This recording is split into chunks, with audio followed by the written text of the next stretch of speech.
When he says that we use it to protect ourselves, we are free. If the people have decided that we govern, we have the duty to protect ourselves.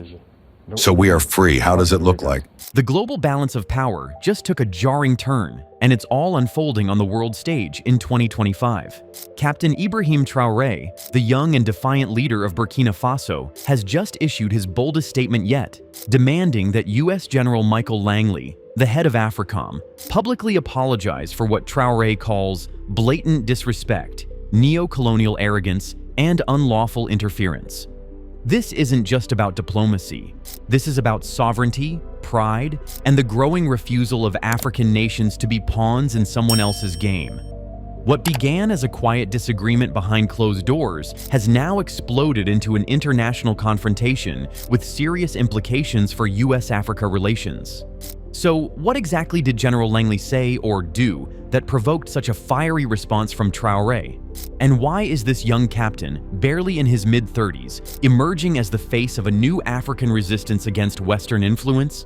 In today's deep dive, we'll break down the exact sequence of events, Traoré's stunning televised address, the reactions across West Africa, and what this could mean for the future of military alliances, economic cooperation, and the growing multipolar world order. Make no mistake, this isn't just a spat between two military leaders. This is the clash of ideologies, the confrontation of history, and a turning point that could echo far beyond the Sahel. The weight of words in African leadership.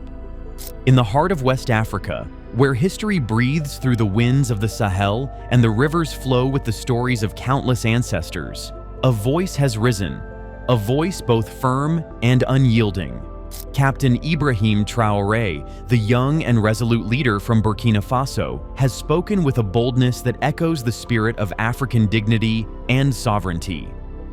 His response to the remarks made by U.S. General Langley in 2025 is not just a rebuttal, it is a declaration that African nations will no longer be spoken to with condescension or treated as mere pawns in a global chess game.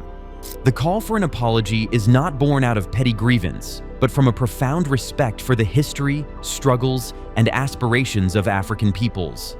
In Traoré's words lies the weight of the collective voice of a continent that has endured centuries of foreign domination, exploitation, and misrepresentation.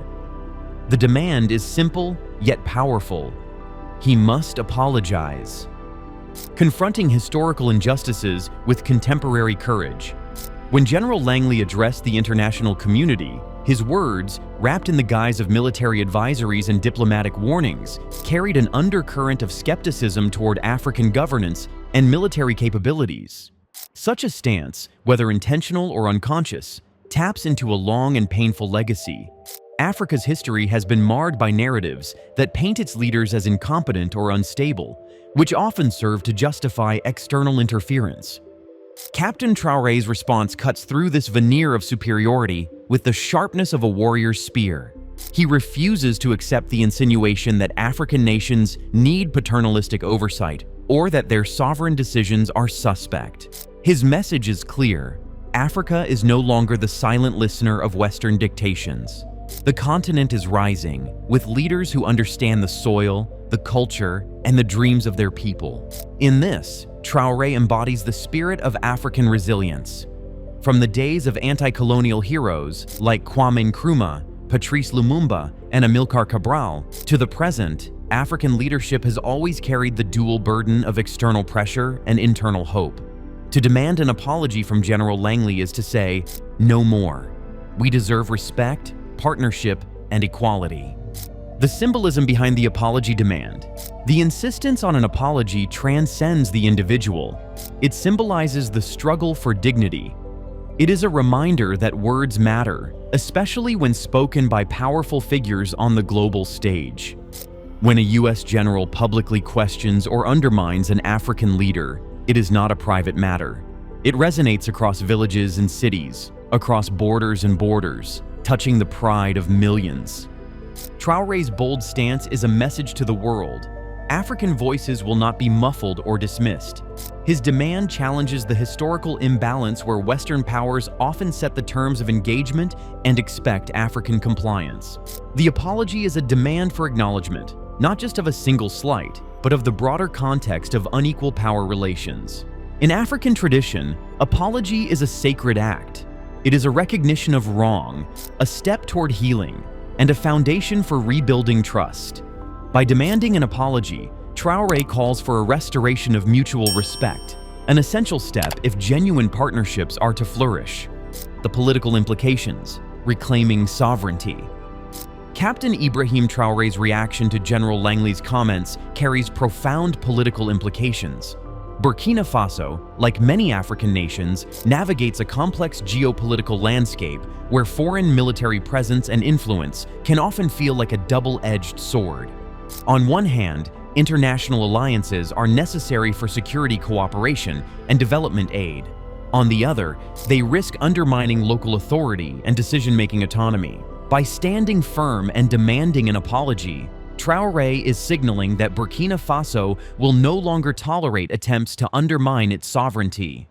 This is a critical moment where African leaders assert control over their destinies, rejecting narratives that paint them as incapable or dependent. This boldness may inspire other African nations to follow suit, shifting the continental balance of power from passive acceptance to active negotiation. It challenges the old paradigm where Western military and political advice were accepted without question, often resulting in loss of trust and resentment among the local population.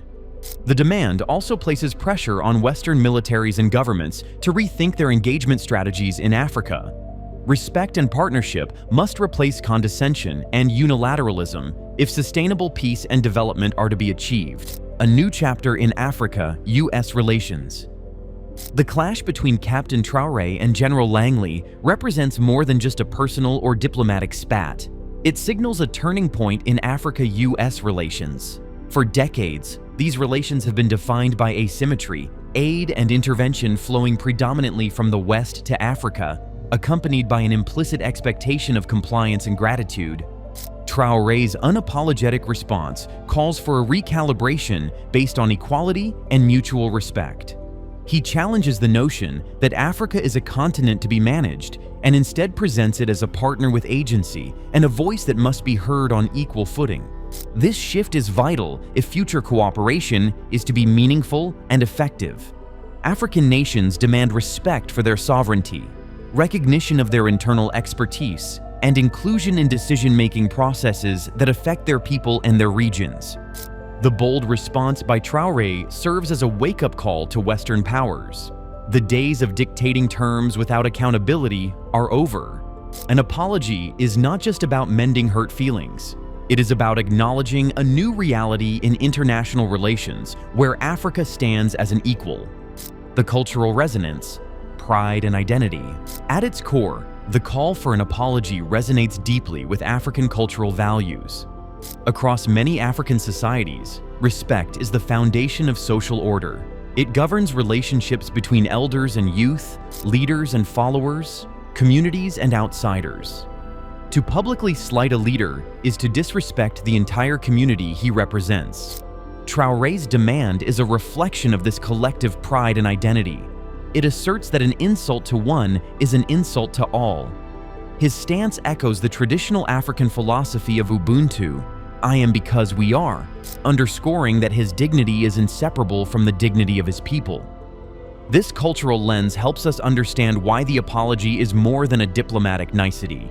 It is a vital affirmation of respect and belonging. It is a refusal to be marginalized or dehumanized, and a declaration that African leaders and peoples will chart their own paths with dignity intact. The youth and future generations, inspiration for African leadership. Captain Ibrahim Traoré's boldness also speaks directly to the youth of Africa. In a continent where young people make up the majority of the population, leadership is more than governance. It is about hope, vision, and the courage to confront long-standing injustices. Traoré's unapologetic stance against General Langley sends a powerful message to the next generation. It is possible to stand tall, to demand respect, and to rewrite the narratives imposed by external powers. His leadership embodies the dreams of many young Africans who seek to reclaim their continent's narrative and build a future on their own terms. This moment is a catalyst. inspiring new leaders to be unafraid in the face of criticism or external pressure. It nurtures a spirit of self-determination that will shape Africa's political landscape for decades to come. The role of Pan-Africanism in Traoré's response. The spirit behind Captain Traoré's demand for an apology aligns closely with the ideals of Pan-Africanism, a movement that has long championed African unity, self-reliance, and liberation from foreign domination. Pan-Africanism reminds us that the struggles of one African nation are connected to the struggles of all. Traoré's boldness thus carries a collective resonance. His voice is not just for Burkina Faso, but for all African nations that have faced disparagement and interference. It is a call for solidarity, a reminder that African leaders must support one another in standing against condescension and disrespect. This unity is essential for challenging the global structures that have historically kept Africa in a position of dependency. Traoré's insistence on an apology is a symbol of the larger fight for African dignity and sovereignty, a fight that requires all leaders and citizens to stand together. Final call, a challenge to global powers. In demanding an apology from General Langley, Captain Ibrahim Traoré confronts the entrenched power dynamics that have long shaped Africa's relationship with the West. His bold response is a clarion call for respect, sovereignty, and equality, a challenge that the world cannot ignore. The apology demanded is not just about the words spoken. It is about what those words represent: the ongoing struggle for African dignity and the refusal to accept anything less than mutual respect on the global stage. It is a declaration that Africa's future will be shaped by Africans themselves, with leaders who speak truth to power and inspire their people to do the same. Traoré's stance is a beacon of hope for a continent ready to rise beyond old narratives and step boldly into a new era of self-determination and respect. The world would do well to listen carefully and understand that the time for paternalistic attitudes is over. He must apologize, not just for the words, but for what they symbolize in the ongoing story of Africa's quest for respect and sovereignty. Captain Ibrahim Traoré didn't just speak his truth, he thundered it across continents. His call for an apology from a top-ranking US general wasn't a plea.